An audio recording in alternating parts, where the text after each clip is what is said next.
Bienvenidos a todos. Bienvenidos a otro episodio de Champaña, por favor. Temporada 2, año nuevo, temporada nueva. Ya para este momento llevaremos a lo mejor unos 3 o 4 episodios de la temporada nueva. La verdad no me acuerdo en cuál vamos. Pero, ¿qué creen? Este va a ser el primero que grabamos en inglés. Este va a ser un episodio grabado en inglés para audiencia de todo el mundo. Por cierto, quiero saludar a la gente que nos escucha en Puerto Vallarta, porque llegaron mensajes diciéndonos que hay gente que nos escucha desde Puerto Vallarta, que movieron de Acapulco, gente de VC, y me dio muchísimo gusto recibir ese mensaje de gente que pues después del huracán les fue muy mal en Acapulco, y la empresa donde trabajan los transfirió a Puerto Vallarta, y a veces hay gente que nos escucha por allá. Eso está muy chingón. Muchas gracias por escucharnos y por apoyar el proyecto de Champaña, por favor. Y pues bueno, ahora me voy a pasar a presentarles a nuestra invitada de hoy. Ella se llama Bojana Putnik. How you doing? It's good. It's Bojana. Bojana. Yes, I have to repeat it every time. It's Bojana. It's like a boy, but I'm a girl. Bojana. Yes. Okay. There you go. Well, Serbian is not so easy for Mexicans. You know that, right? Yeah.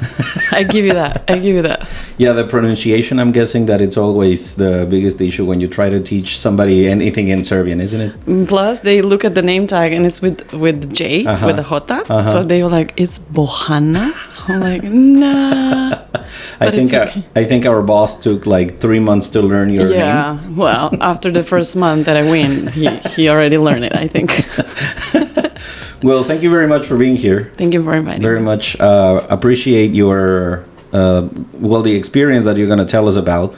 Well, first, because this is the first episode in full English, which is a challenge for me, because I do speak in English with people every day, but it's very different when it comes to an interview and like a regular chat with somebody not related to work.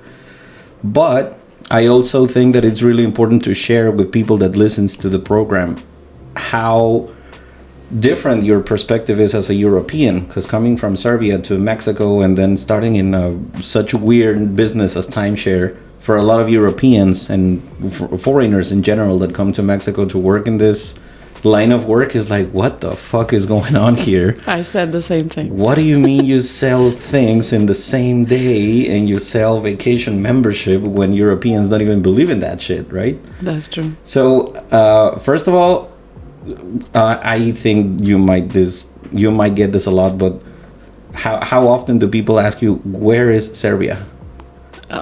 First, they think it's in Russia. That's a part of Russia because it sounds like Siberia.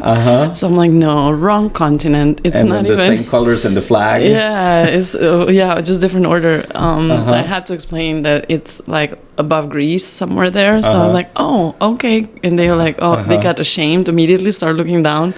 And then I just stopped because I don't want them to feel like that. So I it's just ex-Yugoslavia. Yeah, no, nobody heard about that.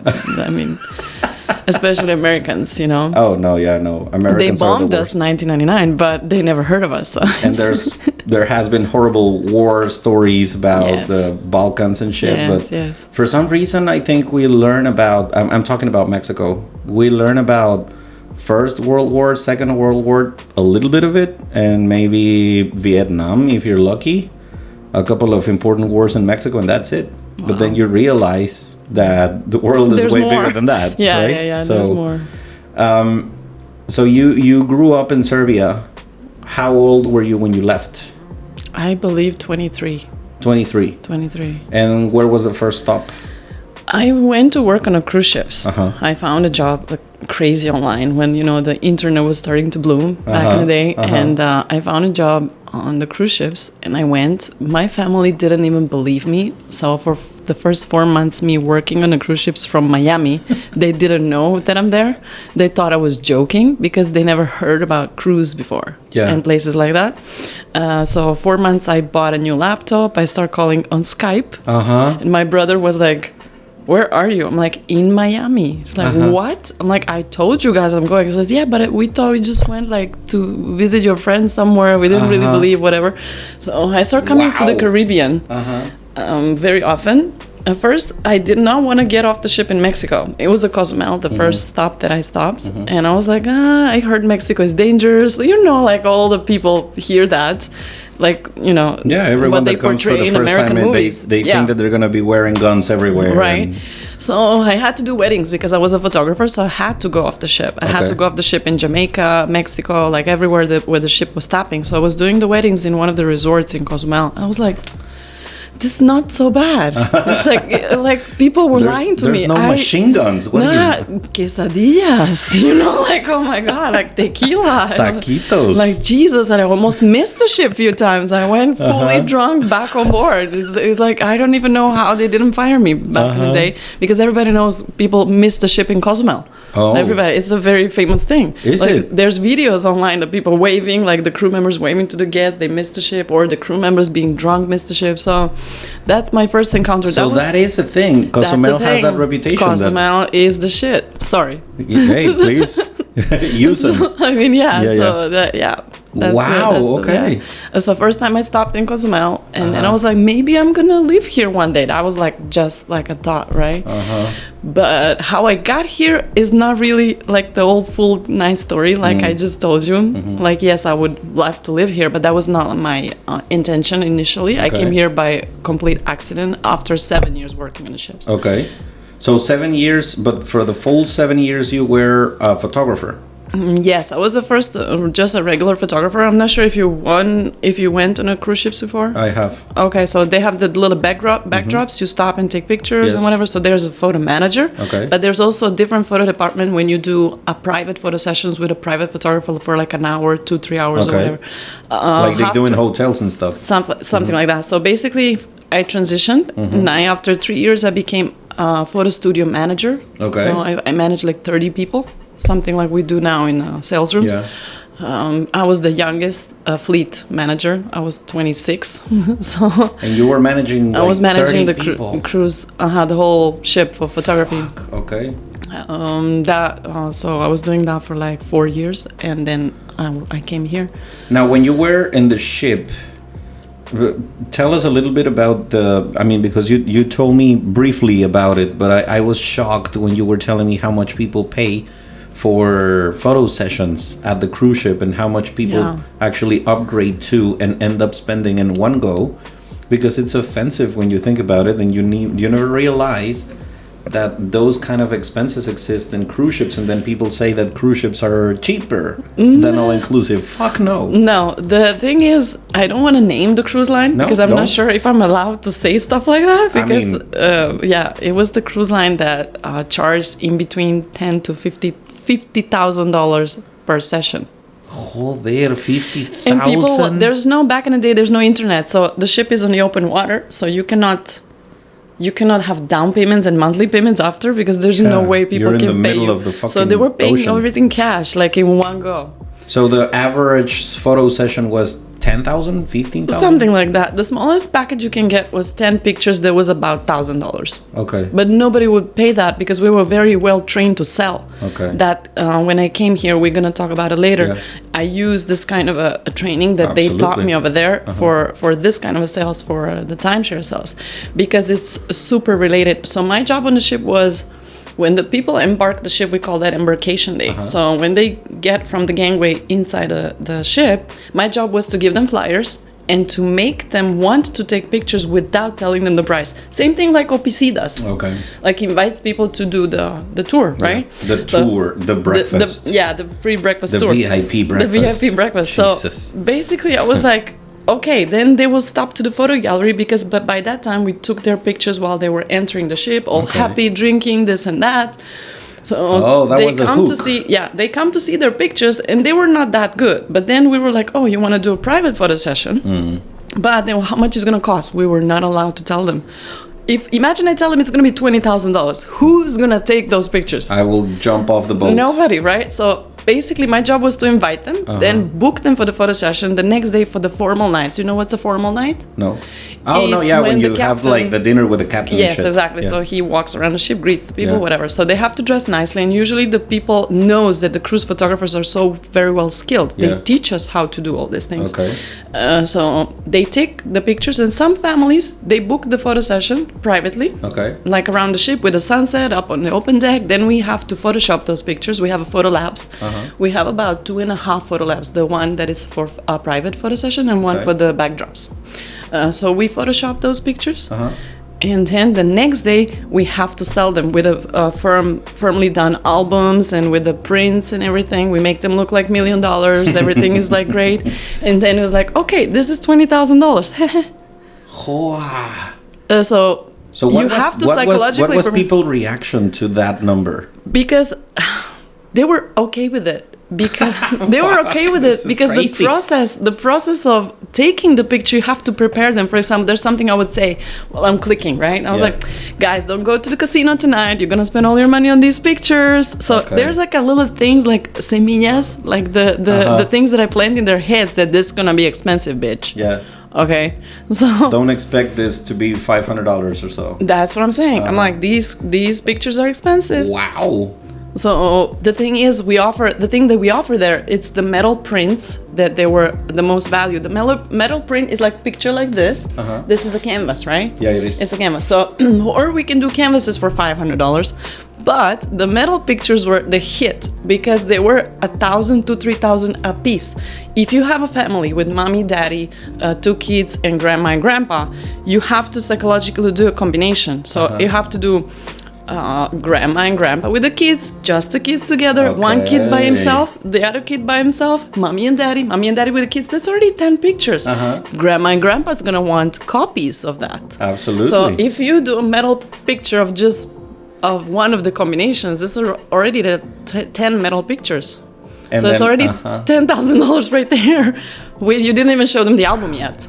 But it's crazy to think about it when you realize that some of these families purchase the vacation in a cruise ship expecting to be all paid for. Like, we're just going to go into the boat and we're not going to pay for anything but alcohol, maybe. You want to gamble in a casino? No, you're going to have to pay. You want to buy in a gift shop something? You're going to have to pay. Now, random question without saying the name of the cruise line, but was it from the UK, American? No, it's American. American. I think all the cruise lines are, well, not all of them, but majority the ones that lead the world, they're American. Yeah, there's just like MSC, and then there's also Royal Caribbean, there's Carnival, there's bunch of them, Norwegian, but they usually registered in Panama when they don't have to pay taxes. Yeah, and the crazy islands in the Caribbean, Bahamas and places like that. So and if you sue them, shit. Yeah, you're in hell. Yeah. So I can only imagine how useful that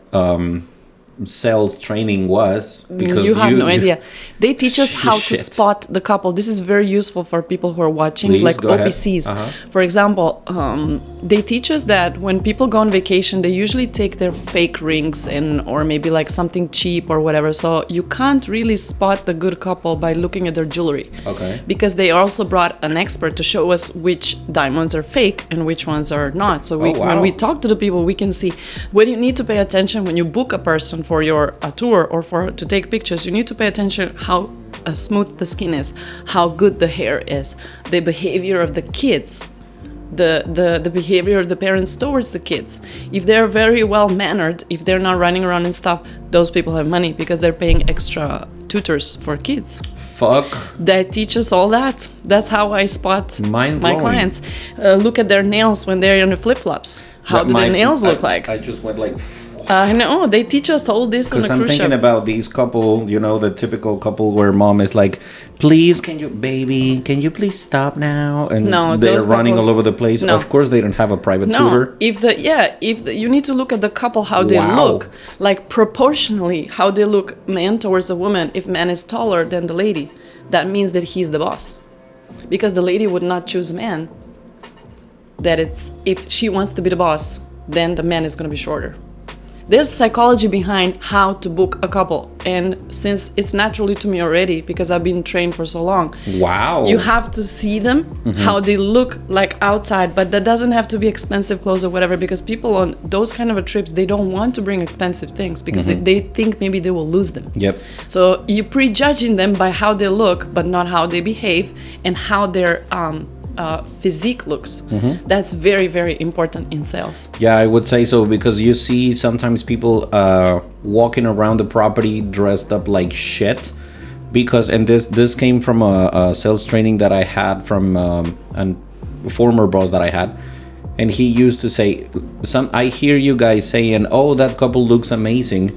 But think about it. When you're on your day off, you don't look amazing. You might be making $1 million fucking pesos a month, but you look like shit when you're on your day off. Because you wear comfy shoes and maybe you are barefooted around your house and you didn't even take a shower. Well, a lot of these people do the same thing when they come to Cancun because they are here just to relax. So there's a lot of people that owns very expensive homes and cars and watches, but back home. But when they come here, they look like fucking fishermen in the ocean because they don't have time to go shopping for a nice trendy t-shirt and shit because they don't give a fuck about it. They like to make money and they know how to spend it. But then we make decisions. For example, he used to say the same thing about tattoos. Like you prejudge people when you see them that they have a lot of tattoos, but have you heard how much they are? You know how much a session is for a private tattooer in New York City, in LA? How much it is for a session if you have a particular self-made design or something like that? It's thousands of dollars. So stuff like that we need to know before we prejudge. But at the same time, we're prejudging based on the looks. Yeah. Right? But it's super interesting because I can only imagine that you had such a short time frame to do this, right? Yeah. Because when they enter the ship, first I look if the hair of the lady is painted and how much is coming out really. And then I look at her skin. Raíces, vieja pioja. See, and I'm looking at her skin and how tired she is and stuff like that. I'm looking at that, and if I think that she's not quite there physically without makeup, without anything, I would not approach her. Wow. Even, in this business, when people are flashy, bringing expensive watches on vacation, come dressed like, like a Hawaiian shirts and stuff, those are strokers. Shaniqua and Tyrone. There's a stroker right there. You got that shit in Shane. Exactly. You have fake gold on you. I would not approach those people. Plus, the conversation. You need to approach them with a service. You offer a service. But many times I didn't wear a name tag because I was a boss already, so I didn't want to wear it. I didn't have to. I would approach the people with the question, like, do you need something? Is there something you're searching for? Because I know they're looking at pictures, but I want them to be interested in me because I'm already interested in them. Okay. So I'm like, can I help you with something? And they were like, yeah, I took a picture. I don't know where. I'm trying to remember. Like, just let me know the time when you enter the ship, and I can find it for you very easily. The most stupidest questions we got is like, how do I know the picture is mine? I'm like, bitch, you see yourself on the picture? I mean, go around. That was a real question you used to get? Yes, every single cruise. It's like, there's at least one person. A Chinese guy asking if this white boy is me? I mean, come on. There's like, how do I know which picture is mine? That would be the most, I mean, you don't even know. Like, these people. No, mames. It's like they enter the ship, the switch off is like the common sense and vacation mode switch on. It's like they don't. Your brain is off. Yeah, so they have like 7 days there, and on the last day they would ask me, where is the dining room? It's like right in front of the photo gallery. But I used to have a Filipino people, they were like so funny. Why are they always Filipinos? Why? It's a good work for them. They have like 15 wives back home and like 10 children or whatever, and then here they have a European girlfriend. So basically... Usually they will make fun of them. They would be like one of the photographers I used to have, he start unbuttoning the shirt and he's like, you want it now? The lady was like, where's the show? And he's like, you want it now? And I'm like, Modesto, you cannot do that. His name was Modesto. That's very like, Filipino. You cannot do that. Yeah, Filipino. So yeah, we will make fun with them. Wow. Yeah. So you grab all these experience, 8 years you said? 7 years. Yeah, 7. And then... like, I don't know, press forward and out of nowhere you end up living in Mexico with all that experience. Yes, that's an interesting story. Yes. And when you asked me to do this, I was thinking I couldn't sleep for a few days. Should I really say this? But I think I know how I'm going to say it. Yes. Because I don't want to make names. I don't want to do anything. Whatever is comfortable for you. It's kind of an illegal story, so I don't want police chasing me or whatever. I don't want to be blacklisted. So I want my visa. Yeah, no, my visa expired, so I have to be very careful. I need to renew the visa, so then we can blur a couple of details. No, it's fine. I know how I'm gonna say it. So, okay. One of my vacations, 2016, I take a little bit longer vacation. Usually the cruise ships, they give you 2 months, 1 month and a half, 2 months vacation, but I requested 3 months this time because my best friend from Serbia, she died from leukemia just on my last contract. So I kind of couldn't focus on making money, and I didn't make any money. I had a target per week, how much I have to make and stuff like that. The cruise was giving me the target. So I just couldn't focus. So I took 3 months vacation, and my goal was from Serbia to take a flight to New York because I already had some friends. I'm like 7 years on the ships. There's people who keep coming back to me after every year. They're trying to find, they contact the cruise line, where's Bojana? And they would come for me to take them another $20,000 for family pictures every year. So 20, 30, whatever, 10.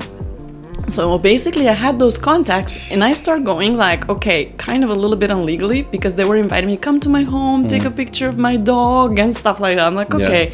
So I texted a few people, and that was 2016. And okay, I was like, okay, I'm gonna go around the United States, I'm gonna do some photo shoots and stuff like that. So some people that I didn't really contact because there were too many of them, they contacted me. They were like, hey, I'm getting married and I'm in Florida. I see you going around the United States. Can you come like do my pictures of my wedding? You took my pictures of my family like 2 years prior. And so I remember there was this girl. I took her pictures with the whole mommy, daddy, grandpa, grandma, aunties, everybody on the ship. They paid me like maybe $15,000 or something like that for the package. They didn't do the metal prints. They did just the pictures and copies, a lot of copies, because it was a big family. So I remember her. She was like my age, 1 year younger.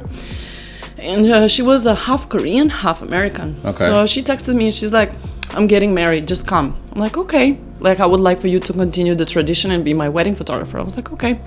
So that was like me from New York going to Tampa, Florida, because it was in the way. I was going to Florida anyway.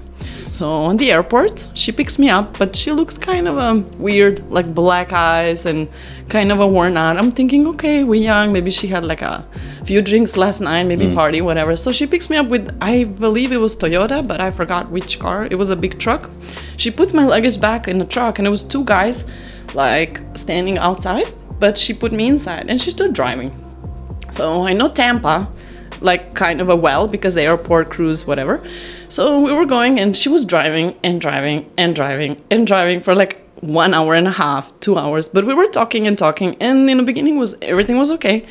And later she was like, you know what? I'm not really getting married. I'm like, what do you mean? Fuck. And she's like, well, I actually need you to help me with something. She was like little by little talking to me. I was like, what do you mean? Yeah, I can help you. What do you need? She said, I need money. And I'm like sitting there, like she's driving on this side, and I'm sitting here like looking at her, and I was like, okay, well, how much money you need? I mean, what are we talking about here? Like, she's not that good of a friend, but again, I'm in her car, right? And I already don't know where I am. She's driving, and I just accepted her to pick me up from the airport and stuff like that. So she's like, I need all of it, whatever you have. So I'm like, what do you mean? She's like, I'm not getting married. And I, like, if I told you this on the internet, if I told you this on a message, you would never come. If you behave, nothing's going to happen to you. You're going to be fine. So I'm like, okay, then we stopped talking for a while. We arrived to the place, ghetto as fuck. Like, I was in a ghetto place, people screaming in one of the buildings over there, people fighting over there. So she puts me in this apartment. She puts me on the floor. People with the guns. All of a sudden, I'm kidnapped. I figure it out. Yeah. Okay, it's not like in the American movies that they put the head on my bag on my head, and it's like, okay, you know, it was like a psychological thing. She basically made me come in her car, like voluntarily, right? Yeah. So she puts me on the floor, and she says, like, the guy with the gun is already there, and I'm looking. The thing is, I don't know how you should react in these moments, but I was completely okay. Like, when I talk about it right now, I'm thinking, fuck, I didn't run. I just sit there listening to her and looking. I couldn't believe what's happening. Like, I couldn't. Wow. So, short story, I'm going to tell you the story, but I end up in Mexico by accident. I didn't come here to live because I wanted to. I came here because that happened. So, to explain the story. So I'm sitting there, and she takes my phone, she takes the money. I had luck because people on the cruise teach us how to pack our stuff in case the luggages get lost, because we cruise people, we have a lot of luggages all the time. Yeah. So I had some money in the socks, I had some money in whatever, somewhere. I had my passport there and whatever. So I had some cash. In the end of the day, she took my credit cards and she maxed them. But I had some money over there, and I had money on a PayPal. So for 3 days, I was like that. I actually thought it was 3 days. I was talking to somebody about it a few days ago, and I looked at the messages and the Facebook logs. Yeah. It was actually 10 days I was there. I thought it was 3. Because I never went back to look how long I was there. I was there 10 days. Like in a Remember I told you it was black 3 days. room or something? Yeah, with them in the apartment. Okay. There was a knife in front of me. I had pictures. I took screenshots when they were drugged and on the floor. My phone was on the floor, and because it was never used, the battery was good. So I started texting people in Serbian language, so in case she sees it, she doesn't understand. So I was trying to find somebody to help me. And there was a girl that lived in Mexico with her boyfriend that I also met on a cruise. They were both photographers. That she lived here, and I was texting her, and she was miraculously awake at 6 in the morning, 5 or 6, whatever. She was getting ready for work. And I was like, can I come to you guys because I'm in trouble? She's like, yes, you can come. How are you going to come? I'm like, I don't know. So I went online and I booked a flight through my PayPal. Wow.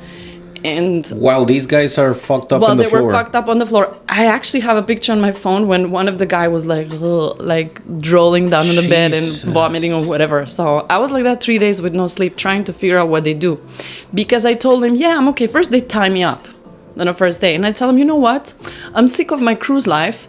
I want to join you guys. I want to join you again. Can you accept me? They were like looking at each other. In those 3-4 days or then, I managed to convince them to untie me, to give me food, and to let me go to the bathroom. Like, I'm like, yeah, I'm gonna do this. They even brought me to some places around the town, because she was telling me in the car that she doesn't speak to her family anymore. She went to the crazy people hospital meantime. They released her. She has no money and stuff. So she made me go to her father's office and beg him to talk to her, and he didn't even want to receive me. So she dragged me around the city, like trying to do stuff and whatever. So somehow I figure out the time of the night they get fucked up with drugs and they cannot do anything. So I found my phone on the floor and I booked the ticket. And 10 days later, I end up in Mexico because that's the only money I could spend to come here, one-way tickets.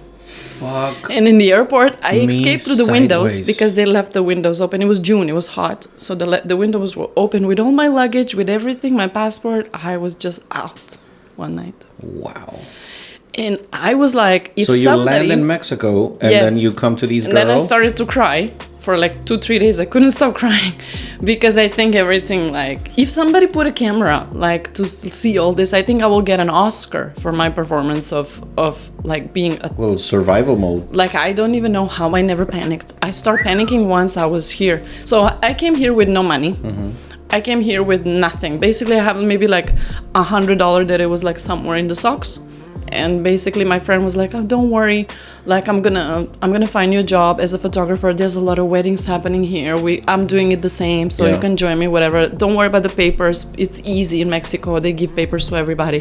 I was like, how am I gonna tell this to my mom? Until today, I hope she's not gonna see this, your video. Oh shit, yeah. So yeah, she's gonna... like, I hope she's not gonna see this video. So basically, until today, she never knows. Plug the battery. Sorry. Yeah. No, I mean, if she sees it, she doesn't know that this happened. Like, ever. I would never tell her. I think she would get a heart attack or something. It's like, I don't think she. Yeah, that's why I was like, this cannot go to Serbia, this video, because my mom doesn't know anything. So wow, that is intense. So yeah, she was like, what are you doing in Mexico? I was texting her for 10 days. So you didn't tell me anything for 10 days. I'm like, well, like, I just decided to come to Mexico. Florida and Mexico is very close. But I didn't tell her I'm gonna stay here because I had no money to come back to United States to take my flight from New York back home. I couldn't do that, so I had to start working. But after she's gonna freak out if she ever realizes. No, she's never gonna know. I'm never gonna tell her that. So I started working, and my friends were taking care of me. I was 2 months with them in their apartment, and then I found my own apartment. I started making money, and I started liking it. I discovered that I had an American visa back in the day, and I can be here for 6 months on that visa. Okay. My flight from New York already gone, so I'm gonna have to fly from Cancun back to Serbia. But little by little, the New Year's came. So it was June and then New Year's and stuff. And I started liking it here. So I started winning some awards for photography. I started teaching people Photoshop around the Grandellas, like places like Palace Resorts. 6 months. Yeah. Wow. People start like really learning from me. So I kind of like it, right? It's not a cruise life. It's different. But I decided to stay, and my mom was like, okay, how long are you gonna be there? I'm like, I don't know, maybe I'm gonna stay here. And that's how I came to Mexico 3 years later. Well, 1 year later, I found a Serbian girl on the street talking Serbian, and I was like, wait.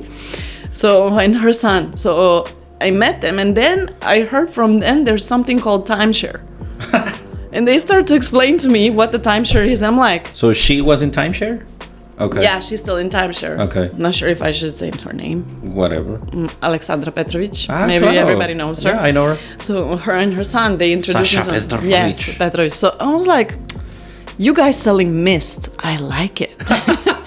So when they tried to explain me, like, you're selling, like, what are you selling? So you hypnotize people, huh? Yeah. Tell me about it. I'm like, it's the same thing what I was doing on a ship. I was selling a product. Well, it was tangible. This is kind of not tangible, but it's almost the same thing. No, yeah. I mean, it's a very upscale sales process with luxury stuff. And the more you sell, the more money you make and whatever. So, yeah. But let's go back to me booking people for photo session. So I booked a person for a photo session.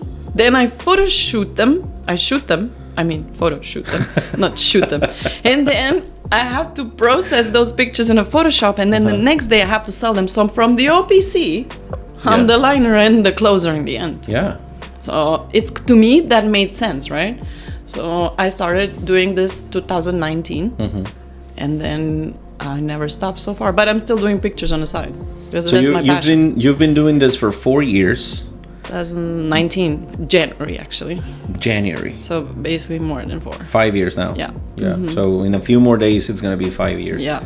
January 1st, I started. So. Oh, okay. So it's 5 years now. Yeah. And with all the background from sales in cruise ships and all the experience that you had, like you said, pitching, closing, negotiating, it's the same thing. Same. But now that you do this, I mean, do you consider a harder sales process in the cruise ships or timeshare when you have people in front of you? It's harder in a cruise ship because you only have 1 day to actually do everything. Yeah. Well, to sell.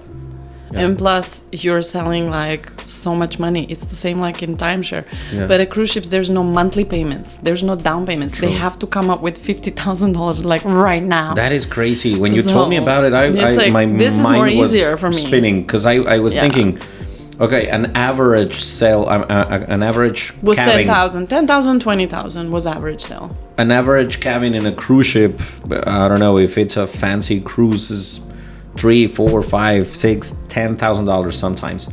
And then that's with no alcohol package, with no excursions, with no extras, and then... Wait a minute. There's cruises for $50 too from Puerto Rico. Absolutely. That's what I'm saying. Because one of my ship was burning. Once you're in a ship, you're not just a photographer. Yeah. You have to learn how to labor a woman. Okay. In a situation, which I know I have a license for it. I know I have a license to how to drive a ship because they pay me for that as well. Drive a ship. Yep. I have a license for a lot of shit. Multitasking in ship. Yeah. So basically, the ship was burning, so I know how to extinguish fire. I can go to the bomberos and I can work as a fire. I have all the diplomas and everything. Yeah. So basically, there was a ship that burned out completely, and the company was trying to sell it for $50 for a 7 days cruise. People will come, and when you tried to book them, it was impossible to sell them. Yeah.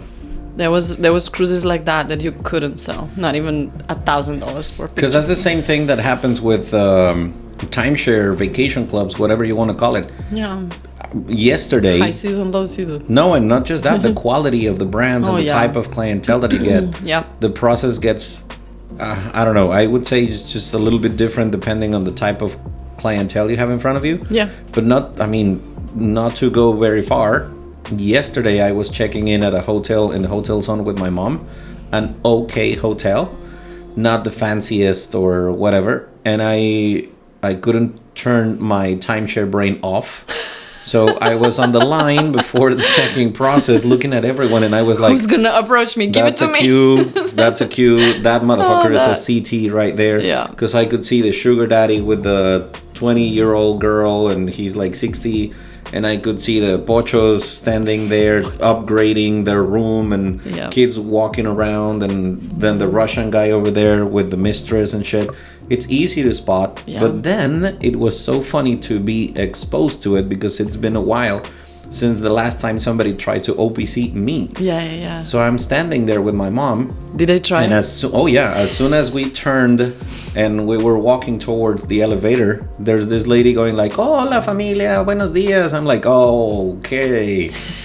So I see her name tag and I actually recognize her. I think I gave her a training at some point years ago. So I saw her and I'm like, "Oh, I know this lady." So, and the first, discovery question, where you guys are coming from? Yeah. So I'm like, yeah, we don't qualify. We are locals. We're NQ. You can tell her. And she looks at me like, what? And I'm like, yeah, no, I work in a sales room. She's like, oh, okay, welcome. But that's why I wanted to ask you, because now that you are in this timeshare world and stuff, if you go back to that day when you met Sasha and she told you about timeshare and whatever, what is your perspective now as a European when you talk to other Europeans? I had Steven sitting here a few weeks ago. He's from Belgium, and he was telling me this fact that I never thought of. He was saying the complicated part for Europeans is try to make them understand that there's a club that you have to belong to in order to get good deals. Because in Europe, in most places in Europe, the idea of a club doesn't even exist. Not even Costco. Like, that's what I was going. Yeah. Like, buy a membership so you have access to buy here is stupid, right? For most Europeans. How do you walk around that and convince Europeans when you have them in front of you? That's a tough question. Even Alexandra couldn't do me that. When I met her in 2017, I was like, no way I'm going to work something like this. That was so I started to work only in 2019, completely with a different person. Okay. She never convinced me. Yeah. She couldn't convince me to, because she was asking me, you'll be good for this, you sell pictures and this and that. So the thing is, when I have a European couple, I attack them culturally. Exactly what you just said. I told them, Europeans, this is not for you because your mind is completely closed and you're like so stubborn. You've been to so many wars. You forgot that you're not in a war anymore because you live in the United States. But there's different ways of traveling right now. So like, I'm not going to even try. Do you know that nobody wanted you as a tour? I swear to God, I tell them that on my first hello. Like, oh my God, Europeans. Like nobody wanted you. Because they know how close-minded you are. Yeah. Because this is designed for people like you. They don't have culture of traveling. This designed to help you. Now, to be fair, you can get away with murder because you're a lady, white, I tell them, nobody wanted you. I'm the only European in a hotel that could have to take your tour. Wow. Then they are like, so, okay. So then I had few of them that I sold. Of course, I can't convert everybody. Yeah. But I guess they're giving me European tours because they know how tough I am. Because they're tough. I'm telling them, you know what? Yes, you guys been to so much shit back in Europe. That's why you don't believe in anybody. But that's not my fault. I came here as you. I'm European as you. Like, people, when I came here, they thought I'm too cold, that I never smile on the pictures. And yes, it's true. But I changed my mentality, and I know it's not going to do overnight. But at least let me show you what you're going to say no to. Yeah. And would you say that the European mentality applies in the same level to everyone, or there's like a specific nationality that's more stubborn than others? I think English people are more stubborn. I would agree. From UK. We had a few people from Holland, but they were Hindu people from Holland. I don't even know that qualifies. I mean, they're super stubborn. So Indian living in Netherlands. Yeah, I'm like, and speaking Netherlands. God, it's like, what the hell, right? Because in general, I mean, I haven't had a lot of nationalities, if you will. I think I have talked mostly to Yukis. It's German. Funny how we call them Yukis. I hope they were seeing this and like, what? They call us Yukis? Well, more than a couple of Germans, and sometimes they are good customers, but if you speak German, wow, way easier. I think in my experience, French has been the most difficult. French. It has been really, really difficult to... Well, first to invite them, and then to try to keep them engaged for longer than half an hour to explain to them. Jesus, that has been difficult. But you know something, like, sorry guys, but this is the truth, okay? The French people and the Canadian French people, I don't know what happened to them. Well, we all know what happened to them after COVID. They just lost their balls somewhere in the snow. I mean, seriously. Somewhere in the snow. They froze their balls. They have no balls to say yes or no. They just get scared shit. The mentality of those people. Sorry for saying it. I have to send this to Sammy because he speaks to French Canadian all the time. No, but they just don't have balls. They're like so weak people. Like to make a decision. As I said on the tours, we sell vacations, we don't sell funerals. It's easy. You should say yes or you should say no. I mean, actually, it is a joke that I heard somewhere. I don't even know which track I heard that. People asking, you know, when you're trying your temperature gauge to close a deal, saying like from 1 to 10, 5 doesn't count. 5 is for Canadians who can say no. They're so scared. And it is true. I mean, I have to think about it. I don't know if I should. I don't want to give an answer. They're scared to say no. It's getting worse and worse and worse. Yeah, their mentality is somebody is like, I think they're like wiping the windshields with those people. Like it's just they're so scared. And what is people's reaction when you are one of the youngest closers in the team always, when you're a European, when you're fluent in different languages? By the way, she speaks Japanese, yes, I studied English, Japanese. Spanish, Serbian. Yeah. So what's people's reaction when they see a young lady boss? Well, first they look at me as a blonde, stupid bitch. So that's the first thing I get, and then that's seriously. I think you guys gave me a name recently. Timeshare Barbie. Barbie Timeshare. That's right. Yeah. So I'm like, okay. But then this bitch have a mouth. So yeah. I mean, because you're not a American blonde. No. It's very different. Yugoslavian blonde is not American blonde. No, with the two wars behind my belt. Exactly. Like, and not so long ago. I mean, the war ended in 90 what? Well, the last one that I remember, I was 14 years old. That was 1999. 99. When the United States bombed us for various reasons. Yeah. Yeah, that's the last one. The first one, I was 7, and that was 1991. So the so-called War of the Balkans was 1991 or something? That was a civil war. Okay. That was a civil war in between Bosnia, Croatia, Serbia, Yugoslavia. They wanted to separate, but I do remember that. I was also 7. But this one, the last one... 7? I was 7, yeah. Wow. My brother was just born. Yeah, I have a younger brother. That's crazy. So now, after all these experience in cruise ships and timeshare, well, I would say, what is the part that these timeshare world has teach you about yourself? What have you learned about yourself doing this? That I don't have filters, and I tell people I have 2 wars behind me, totally please. agree, yes. Like seriously. Don't give me like, shit. Yeah, I'm like, come on. Like I've been through shit. Yeah. You don't know what's crisis. You haven't spent a week with no food. Yeah, when I think that's pretty fair, because when Americans when their excuses were don't know like, what's gonna happen. That's what I was saying. Like Americans saying that you're worried about the war. How long has it been since you had one war in your soil? Fucking Never. 200 years ago. Well, yeah, at least. Never. So when Americans say that, oh, you know what, war, it's really worrying me. Is it gonna be fought in U.S. soil? Because I don't think so. Yeah. You're always invading. That's why. You're always fighting elsewhere. Give me something new, something I haven't seen before, because I've been through a lot. So. Is there? Let me rephrase the question. When you see somebody successful in this business, what do you see as like commonality in this successful people? What do you always see in these ones that always shine over the rest? Is there anything that you see? There's 2 types. There's liars.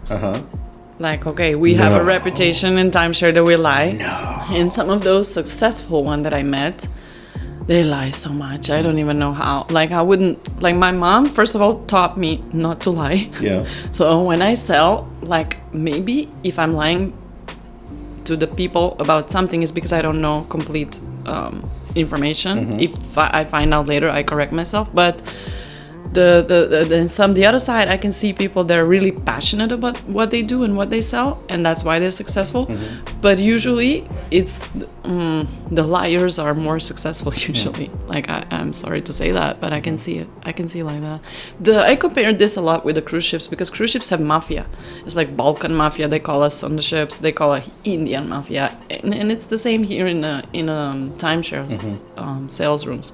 It's like, they like, if the sales manager likes somebody, it's gonna give him more tours and stuff like that. So it's the same mafia business. Yeah, I think the difficult part about these work for foreigners, I'm going to exclude Latin Americans and people from the US, because we're more used to it. At least timeshare is something that is not that crazy for most of us, because we've heard of it. We maybe had an experience when we were young. My first experience with timeshare, I think I was like 8 or 9 years old. Jesus. And I remember you know how hard it is to explain my family what I do? Because I remember my parents going to one of these timeshare presentations. Now I know what was it, right?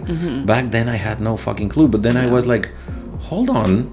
I remember somebody giving us a tour around a hotel and showing us blah, blah, blah. No, we don't have that. So when I see somebody like yourself, friends I have from the UK, from Spain, from fucking India, I have a friend from Djibouti, right? Jeez. So Reza, when I met him, he was telling me about his experience in timeshare starting in Spain.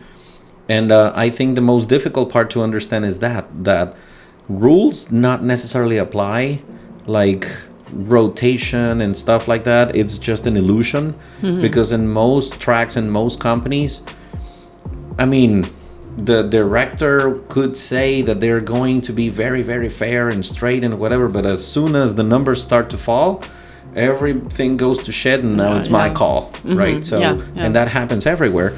And for Europeans particularly, like, whoa, what the fuck? Yeah, what? that's not, we think it's not fair.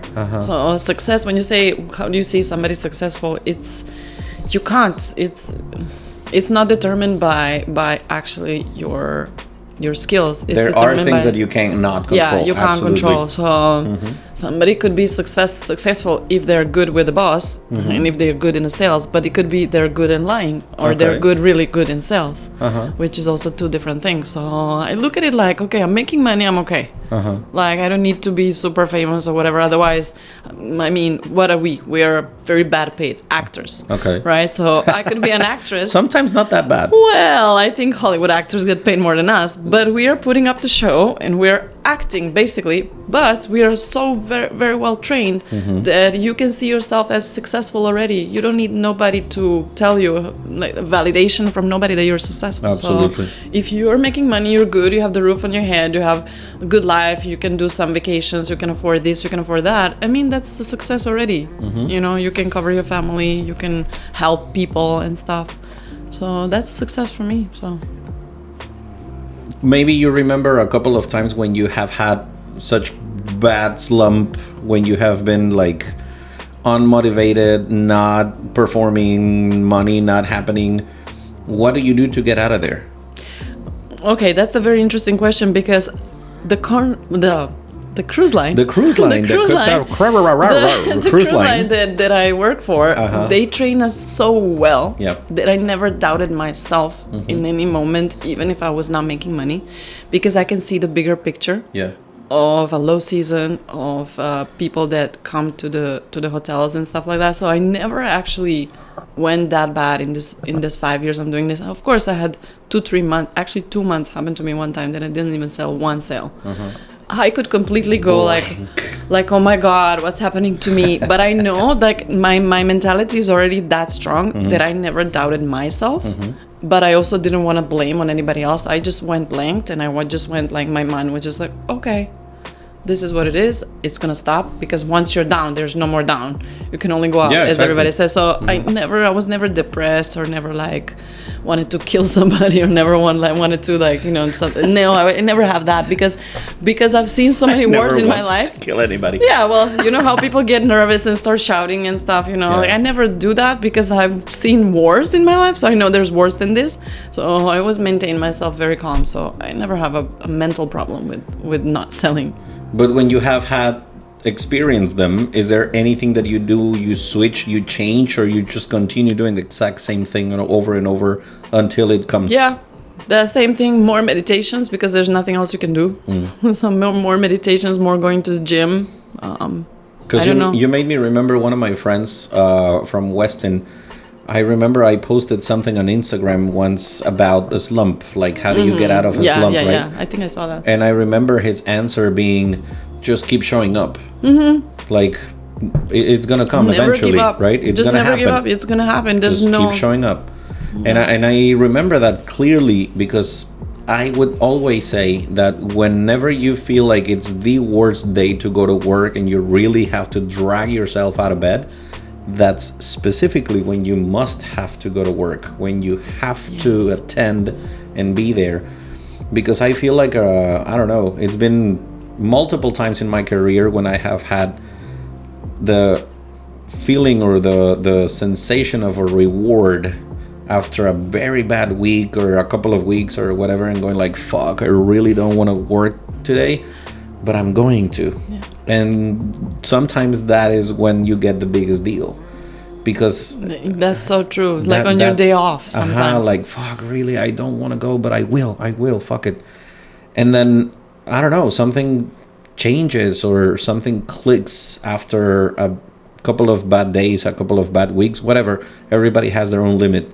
But I have experienced in my case that the more you focus on what you haven't had, what you haven't accomplished, keeps you from enjoying the actual life that we have here, the reason why we ended up staying. Definitely. When I'm not having a good week, I go to the beach, I go to the pool, I talk to a friend that I haven't seen in a while and go out and look for a nice place to have a beer or whatever, because I want to remember myself to like remind me, why did you move to Cancun in the first place?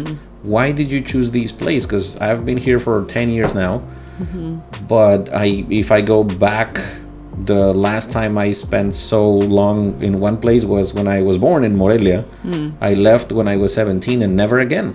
Wow. And I keep reminding myself, why did you want to live here? So if I'm not having a good day, I just go to the beach or go to the pool or feel like a tourist for no reason. I go to fucking Puerto Cancun and walk around. Right. And be surrounded by people that are spending thousands of dollars to be here. And I'm like, of course. No, I just have to drive 15 minutes and I can do this again tomorrow if I want to. That helps me. But I have asked this question many times to my guests. And it's funny to see how everybody's wired in a different way. People start going more religious, more spiritual, more alcohol, more drugs, more sex, more shopping. Everybody has their style, right? But what would be your advice, if we can call it that? Because a lot of people that are hearing this, when they are listening, we think that they have experience like you or me or maybe more, but actually is the other way around. Most of the audience that listens to this have started, I don't know, 6 months ago, 2 weeks ago, a year ago, or lately. A lot of people in the marketing department have started listening to this because they want to be transferred to the sales department. So sometimes people that are not even in sales yet, they are in marketing, they listen to these episodes. So I would love to hear from you talking to a newbie or somebody that wants to be a newbie. Either if they're from Mexico, Serbia, or anywhere in the world, what would be your advice if you go back 5 years in time and say, please guys, keep this in mind, don't do this, or do this? What would you say? Well, I don't think I'm the right person to ask because I have so much training in psychology for sales before I start working this for a different But imagine an OPC that has been in marketing for 5 years and now they want to move to sales. They have training. Yeah. What's going to be the biggest shock when they go to a sales room? That they have to talk to a person more than 15 minutes. Because that's what they do. They invite them 15, 20 minutes or whatever, because they need to prepare themselves psychologically to stay with that person for more than an hour and to be likable. Because sometimes they just do their job in 15 minutes and then they switch off, next person, whatever. They have this shortage of time. Yeah. So they need to adjust themselves on somebody's personality for an hour and a half. Okay. That's a skill. What else would you say that it's important to know about for just starting a career in sales? What have you seen in others? You need to be prepared psychologically very well for no's. Okay. Because you cannot give up on the first no. So you're gonna be ready psychologically and not get upset easily. That's psychologically you have to be mentally ready for this. Okay. It's not just like walking in a park, you know. You have to be very smart for this. What is the that thing that you see as a common mistake in people that you have seen over these last 5 years? Actually, no, the when you first started in the cruise ships as well. A common mistake that talented people make that keeps them from being successful. A common mistake. Something that people do that ruins talented people and promising careers in sales. I saw you asked somebody this also before, and I was thinking, what should I answer? But I don't know. It all depends on the person. It all depends on your own mentality. You can. What happens to me, for example, is sometimes I don't see they're stroking me. It happens to me that I oversee, that I don't do, that I don't do the job, like listening. Maybe listening to the people more than just pitching. Okay. Because sometimes you need to listen, and sometimes we forget to listen because we think there's something, and then we step up, like over the people and stop listening. So maybe listen more. Okay. So you can use whatever there. I would say that. Particularly, I'm thinking about a couple of people in our sales team that when I first met them, I thought, wow, these guys are so quiet, serious, like, introverts, or I don't know if I should say that. I think I know which one you mean. But it was crazy for me to go to see them perform as well. Talking to people and like speaking with a low voice and like always looking at the paper, rarely looking at the customer, right?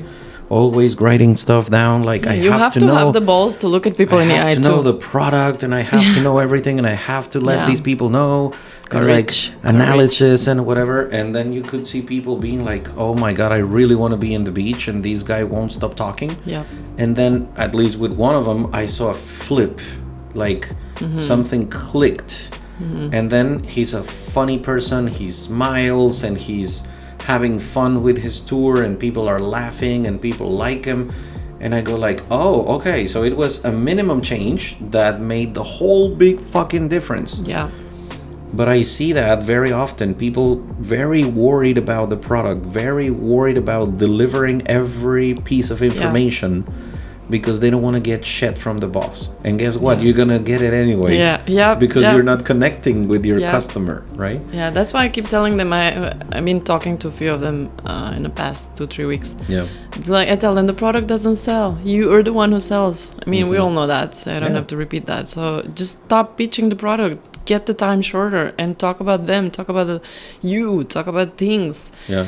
Because attack them culturally, because everybody knows that people don't take enough vacation. So what was this moment or moments that made you feel like, what the fuck is this timeshare work? What the hell is wrong with these people business? What is wrong with this universe? First of all, I think the name of timeshare is wrong. Okay. Because timeshare. What's a timeshare? You share a plane with the people in a time. So it's timeshare as well. Going in a plane, for me, it's timeshare.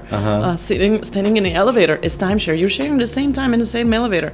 So I think this selling vacations is a wrong name. It's a wrong term, timeshare. Okay. It doesn't resonate with me with selling vacations like we do. Vacation club and stuff like that more resonates for me. But timeshare is just a wrong term for what we do. That's what I think. Okay. So it just doesn't make sense. Timeshare. Everything is timeshare. Sitting you here, sharing the time with you, it's for me timeshare.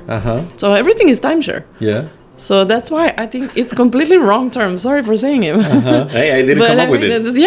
I know you didn't, but I mean, everybody keeps saying timeshare, and every time I hear that word, it takes me a few clicks to, okay, we're selling vacations. Okay. Like, it doesn't resonate still after 5 years. I don't think about it like you guys do. So. And what was the most difficult part to adapt to when they explain to you you have to say hello, have breakfast, fill a paper, and blah, blah, blah, blah? What was the most uncomfortable part for you to get used to? When I started? What was the uncomfortable part?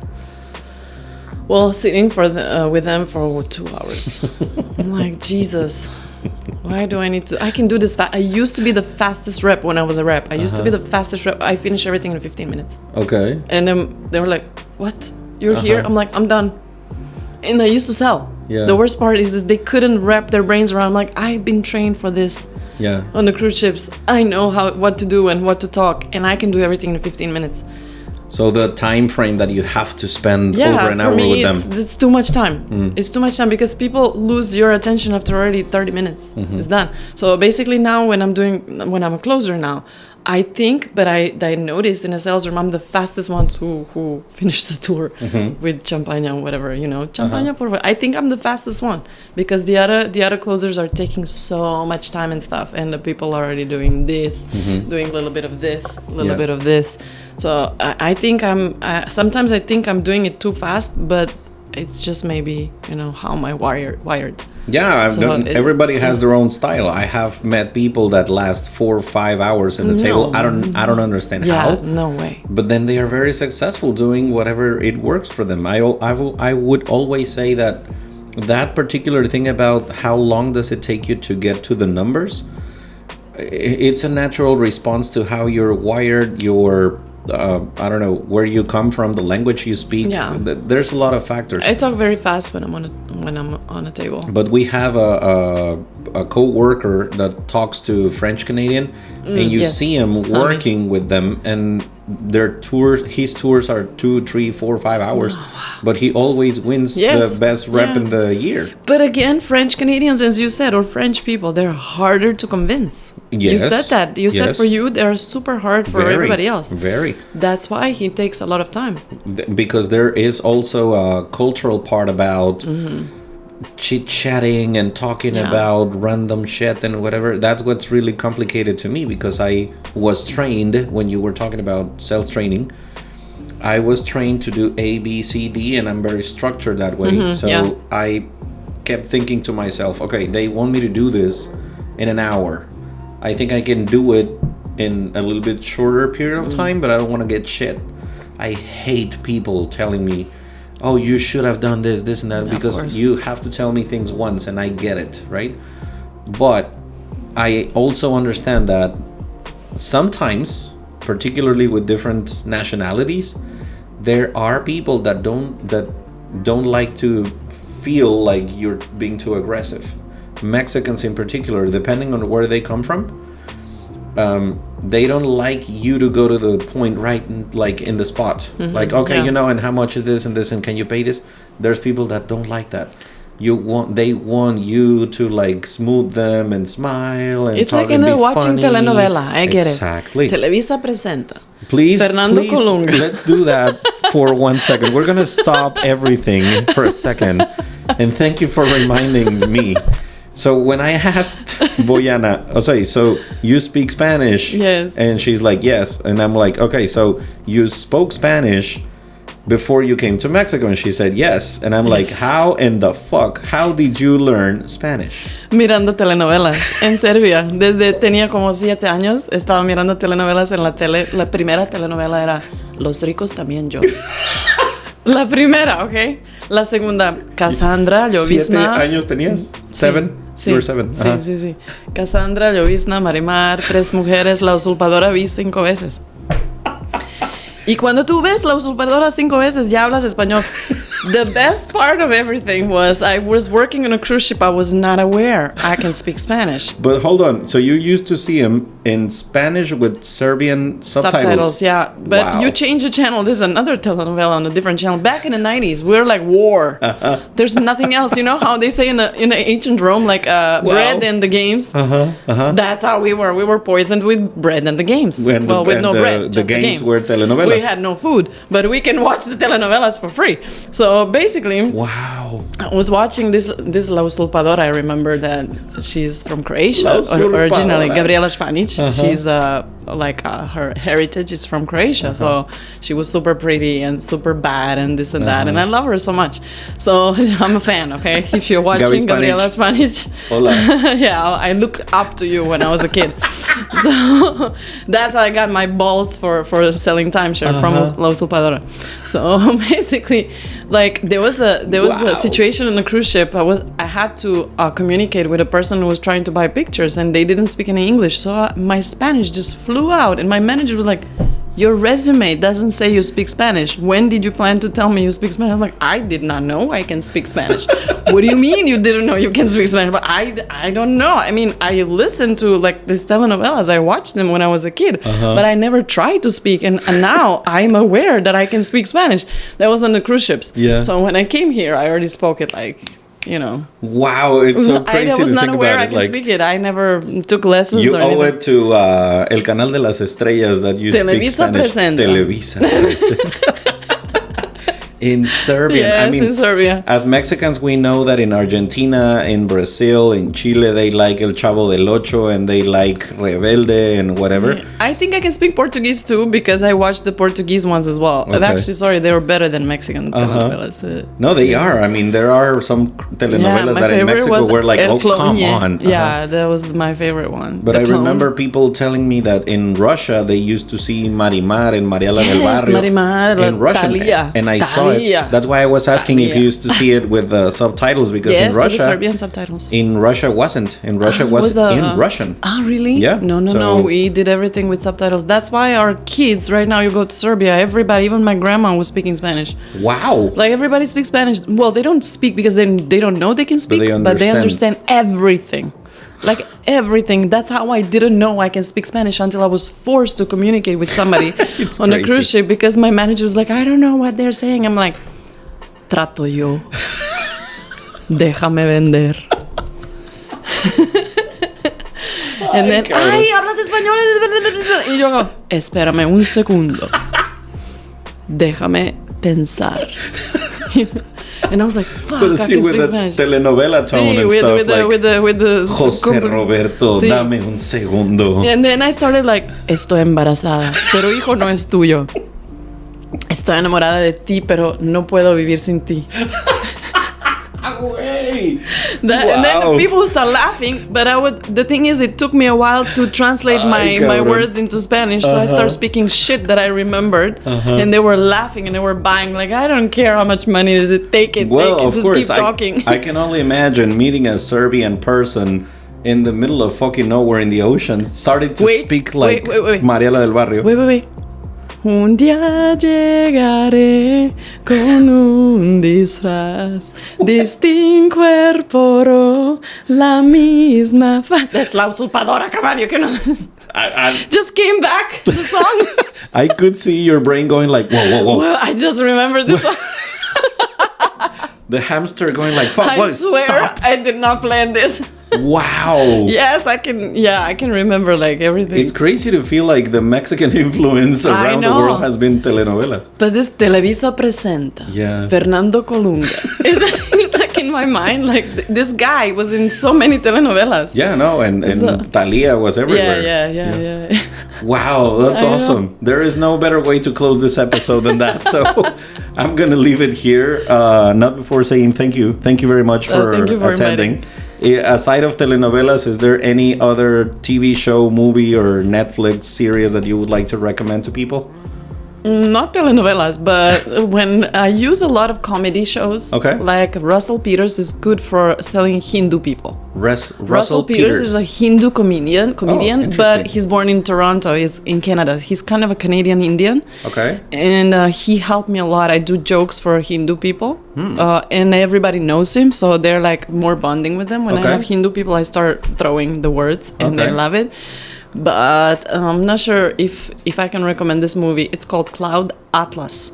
It's a movie about past lives, so you can actually get from the movie your mistakes that you're repeating all the time. Nice.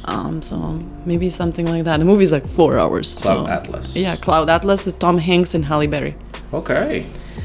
Interesting. Yeah. Alrighty. So maybe something like that. But Russell Peters is a comedian in a lot of comedy shows, so you can prepare yourself for like commonalities you can find with people in their maybe like make fun of them and make some cultural fun, so you can bond better. Okay. So yeah. So thank you again for these recommendations. These are gonna be pretty handy. I'm actually gonna take a look at them. And well, thank you all for listening. If you guys are still here after an hour, muchas gracias por habernos escuchado. It's been an hour already. It's been an hour and 10 minutes. Wow. Time flies.